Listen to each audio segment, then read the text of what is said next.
দর্শক, এই ব্যক্তিটা গাইবান্ধা হলদিয়া মাঠে একটি বয়স্ক মহিলাকে রশিদি বেঁধে যেভাবে দর্শন করেছে, আসলে আমাদের বাংলাদেশের মানুষের এই ধরনের, এই যে হলদিয়া মাঠে কিভাবে রশিদি বেঁধে দর্শন করেছে, তো আপনারা এই যে দেখেন, এই হলুদ গাছগুলো অনেক বড়।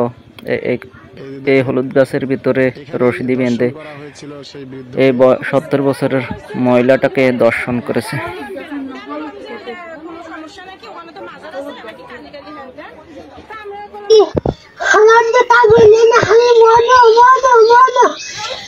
একটা নাতি আছে, তাই ভালো করে হালাত নিয়ে